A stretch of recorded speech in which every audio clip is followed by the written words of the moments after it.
Hello everyone, আজ বানাবো একটি ছোট্ট কিউট হাঁড়ি। আমার মাটিটা বেলা হয়ে গেছে। এখন আমি মাটিটাকে একটি ছোট্ট বাটির ওপর একটি রুমাল রেখেছি এবং এটার ওপর বসিয়ে দেব। বসিয়ে দিয়ে হাঁড়ির নিচের অংশের আমি একটি আকার এটাতে তুলে নেব।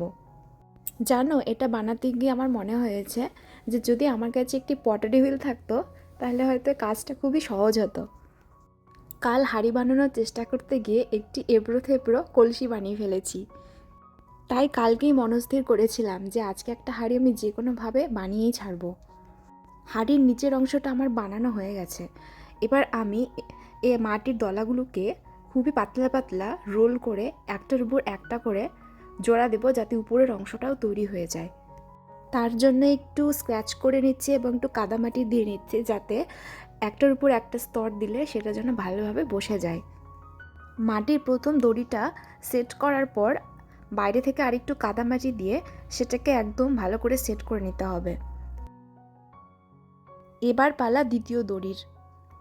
ঠিক একই পদ্ধতিতে আবার একটার উপর আরেকটা দড়িকে বসিয়ে নেব এবং কাদামাটি দিয়ে এটাকেও সেট করে নেব। পটারি হুইল ছাড়া হাঁড়ি বানানোর একমাত্র উপায় কিন্তু এটাই। তোমাদের আরও কোনো অন্য উপায় জানা থাকলে আমাকে কমেন্টে অবশ্যই বলবে, কারণ আমিও জানতে চাই। আমি মাটির জিনিসপত্র বানানোর জন্য একদম 100% সলিড এঁটেল মাটি ব্যবহার করি। এখন আমি দ্বিতীয় মাটির দড়িটিকে সেট করছি। এটাকে ভালো করে সেট করতে হবে, না হলে যদি ফাঁক ফোকর থাকে তাহলে আর কোনো কাজেই লাগবে না। 2 নম্বর হয়ে গেছে, এবার 3 নম্বর মাটির দড়ির পালা।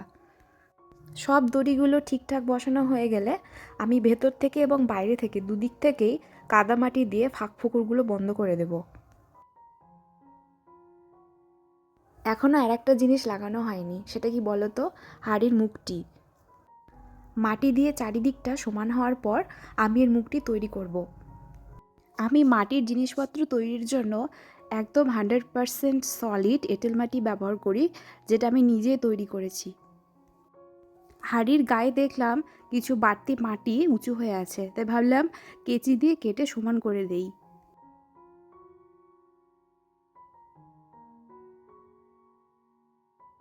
ছুরি দিয়ে আরও ভালো করে সমান করে নিচ্ছি, কারণ কেচি দিয়ে এটা খুব ভালো হয়নি। ভাবিনি এত সুন্দর হাঁড়িটি তৈরি করতে পারবো। হাঁড়ির বাইরের দিকটি আমার সমান করা হয়ে গেছে। এবার শুধু এটাকে পলিশ করতে হবে, সেটা একটু শুকোলে আমি কাল করব। এবার হাঁড়ির মুখটি তৈরি করার পালা। আরেকটি মাটির দড়ি আমি এভাবে বেলে নিচ্ছি। এটাকে ধীরে ধীরে গোল করব, যাতে এটি হাঁড়ির মুখে ঠিকঠাকভাবে বসতে পারে।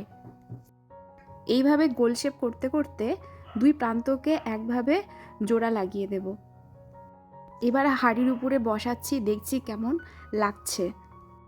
এবার এটিকে হাঁড়ির উপর ঠিকঠাক বসাচ্ছি এবং কিছু কাদামাটিরও ব্যবহার করছি, যেটাকে একদম ফিক্স করে দেওয়ার জন্য। হাঁড়ির বাইরের দিকটা একটু অসমতল লাগছিল, তাই ভাবলাম ছুরি দিয়ে এটাকে সমান করে দেই।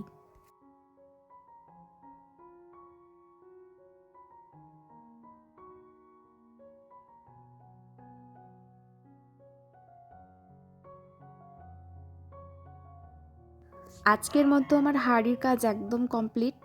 কাল আমি এটা একটু শক্ত হয়ে গেলে এটাতে পলিশ করব, যেটা দেখতে আরও সুন্দর লাগবে। তাই পার্ট 2 দেখার জন্য ফলো করতে ভুলবে না কিন্তু।